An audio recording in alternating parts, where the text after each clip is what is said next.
अब इसको समझने के लिए हम कुछ उदाहरण एग्जाम्पल्स लेते हैं, ठीक है, कैसे इन नियमों को काम में लेते हुए जर्नल एंट्रीज करेंगे।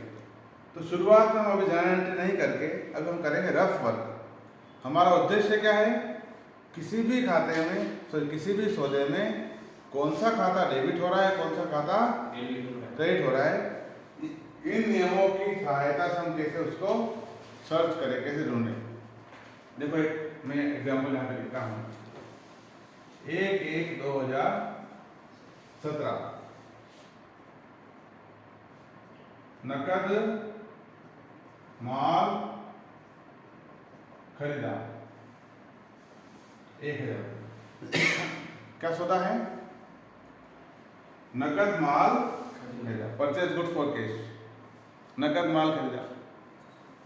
सवाल तो ये है, अब इसमें कौन सा खाता, अब हर सौदे में क्या होंगे, दो खाते होंगे, एक डेबिट वाला दूसरा क्रेडिट वाला। इसमें हम ढूंढना है कि डेबिट वाला खाता कौन सा है और क्रेडिट वाला खाता कौन सा है। देखो ये ध्यान से देंगे, यहाँ लगाएंगे 1 नंबर, क्या करेंगे, यहाँ पे मैंने क्या कर दिया, 1 नंबर लगा दिया। अब पहला नियम पढ़ो, देखो यहाँ से, व्यवसाय में आने वाले वस्तु का खाता डेबिट है। हाँ, अब ये नकद माल खरीदा, तो क्या हमारे व्यवसाय में कोई वस्तु आ रही है क्या? अच्छा, व्यवसाय किसका, हमारा ही है, यूं मान के चलो, तभी होगा सौदा। क्या वस्तु आई, अरे कौन सी वस्तु आ रही है, सवाल बोलो, देखो तो क्या आया, माल आया। क्या आया, माल खरीदा, तो क्या है, व्यापार में माल आया, माल।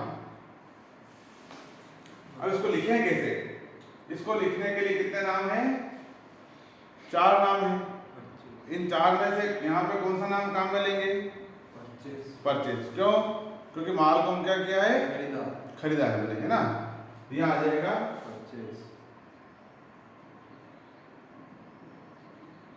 Purchase account debit. समझ आया, माल को लिखना है, गुड्स शब्द तो नहीं लिख सकते हैं, उसके लिए कितने नाम हैं, ये 4 नाम है। यहाँ पे खरीदने की कंडीशन बन रही है, इसलिए हमने क्या लिखा है यहाँ पे, purchase account debit. Rule number second, दूसरा नियम पढ़ो, व्यवसाय में जाने वाले वस्तु का खाता डेबिट किया जाता है। क्या मेरे व्यवसाय से, व्यापार से कोई वस्तु जा भी रही है क्या, क्या वस्तु जा रही है, माल जा रहा है, क्या जा रहा है बताओ, माल तो आ गया, जा क्या रहा है, नकद। क्या लिखा हुआ है, नकद माल, नकद दे करके माल खरीदा, तो क्या वस्तु गई,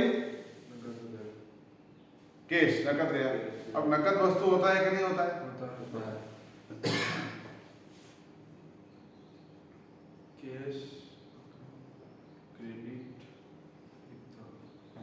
कैश अकाउंट क्रेडिट हो गया 1000 रुपए से। समझ आया, तो कौन सा कॉम्बिनेशन काम किया, पहला वाला, रूल नंबर फर्स्ट भी अप्लाई हो गया, रूल नंबर सेकंड भी अप्लाई हो गया। अब इससे आगे चलने की जरूरत नहीं, क्योंकि हमारा उद्देश्य पूरा हो गया। हमें एक खाता डेबिट वाला ढूंढना था, एक खाता क्रेडिट, तो एक क्रेडिट मिल गया, अपने को डेबिट मिल गया। तो इससे अधिक अपने को आगे नियमों को यूज करने की आवश्यकता नहीं है। तो जहां पर अपने को पहला, जहां पर हमें डेबिट और क्रेडिट खाता मिल जाए, मालूम जाना है। अच्छा, पहले डेबिट भी मिल सकता है और पहले क्रेडिट भी मिल सकता है, जो पहले मिल जाए उसको लिख लो। ये हम कर रहे हैं रफ वर्क, इसके बाद हम इससे बनाएंगे जर्नल बुक, वो अगली स्टेप है। अभी हम क्या कर रहे हैं, सौदों में से डेबिट क्रेडिट को कैसे ढूंढें, अपन कैसे पता लगाएं कौन सा खाता डेबिट हो रहा है, कौन सा खाता क्रेडिट, उसका एक सरल तरीका है। नेक्स्ट देखो, 2/1/2017 नरेश को दुकान का किराया चुकाया 5,000 रुपये। नरेश को दुकान का किराया चुकाया 5,000 रुपये। ठीक है, सवाल हुआ। अब यहां चलेंगे रूल नंबर फर्स्ट। पहला नियम पढ़ो। नरेश को दुकान का किराया चुकाया, तो क्या मेरे व्यवसाय में कोई वस्तु आ रही है क्या? नहीं आ रही। इसको क्लोज कर दिया। तो पहला नियम नहीं लगा। पहला नियम क्या कहता है? वस्तु आने की दशा में। वस्तु ने पहला नियम नहीं लगा। रूल नंबर सेकंड, दूसरा नियम पढ़ो।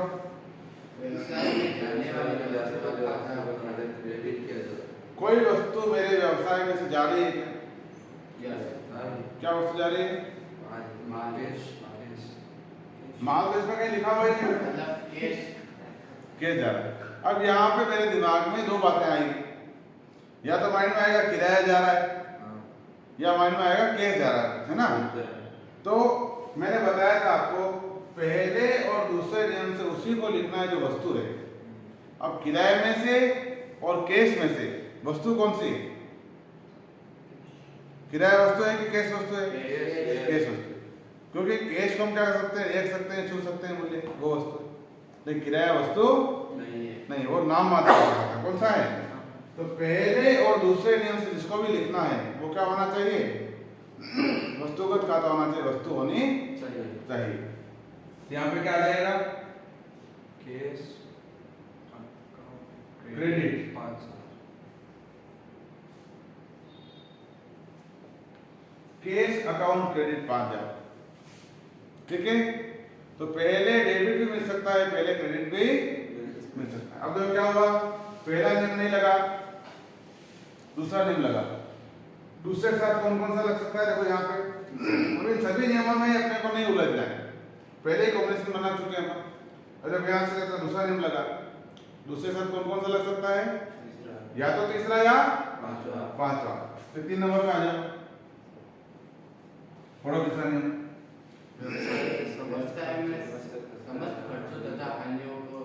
व्यवसाय के समस्त खर्चों तथा हानियों को डेबिट किया जाए। तो ये नरेश को दुकान का किराया चुकाया, तो क्या ये मेरे व्यापार का खर्चा है क्या? खर्चा किसे कहते हैं? किसी वस्तु का जाना, वस्तु चली जाए, बदले में कोई वस्तु और कभी भी नहीं मिले। यहाँ ऐसा हो रहा है कि नहीं हो रहा है? हो रहा है।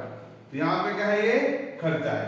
अब खर्चे की बात करें तो मेरा खर्चा, खर्चा कैसे रिकॉर्ड करना है?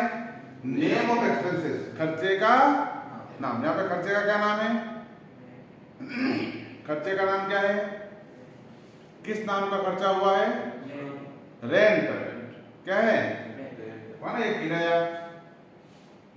अंग्रेजी में कहेंगे इसको अपन रेंट एक्सपेंसेस अकाउंट डेबिट 5,000। समझ आया? खर्चे में खर्चे का नाम। अब यहाँ से आगे बढ़ना है क्या अपने को? क्यों? क्योंकि मुझे क्या मिल गया? डेबिट भी मिल गया और क्रेडिट भी मिल गया। क्लियर है? छोड़ देंगे। अगला सवाल देखो, 3/1/2017।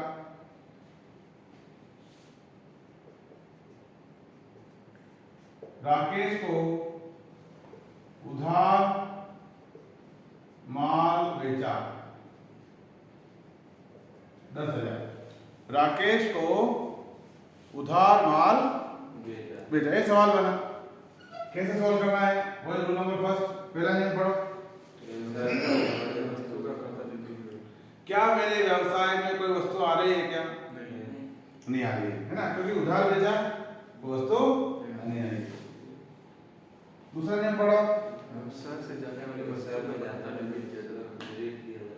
व्यवसाय से जाने वाली वस्तु का खाता क्रेडिट किया जाए। तो क्या मेरे व्यवसाय में से कोई वस्तु जा रही है क्या? क्या वस्तु गई? माल बेचा। क्या गया है? बताओ, माल गया कि कैश गया? माल गया। क्या गया? माल बेचा ना, तो क्या माल है। यहाँ पे कौन सा नाम काम आएगा चारों में से? सेल्स।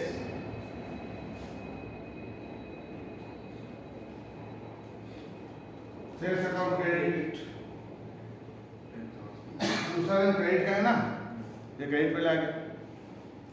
अब क्या हुआ, पहला नियम नहीं लगा, दूसरा नियम लगा, तो दूसरे के साथ कौन कौन सा लग सकता है, या तो तीसरा या पांचवा। तो पहले तीसरे नियम से, तीसरा नियम पढ़ो, व्यवसाय के समस्त खर्चों तथा हानियों को डेबिट किया जाता है। ये राकेश को उधार माल बेचा, क्या ये मेरे व्यापार का खर्चा है क्या? खर्चा किसे कहते हैं, वस्तु चली जाए बदले में कोई वस्तु नहीं मिले, यहाँ पे ऐसा हो रहा है क्या? क्या हो रहा है यहाँ पे? तो क्या होगा, बाद में वस्तु तो आएगी, पैसा तो बाद में आने की संभावना है।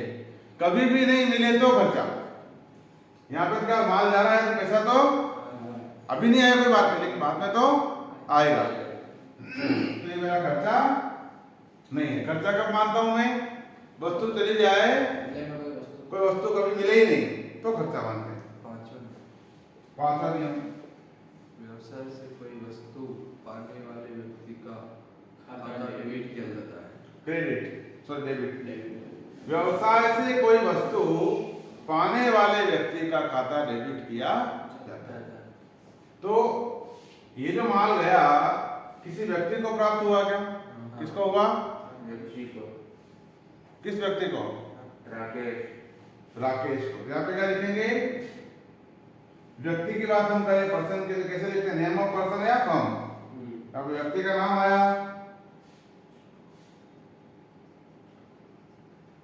राकेश, अकाउंट डेबिट, ठीक बात है। ऐसे कर सकते हो कि नहीं कर सकते हो?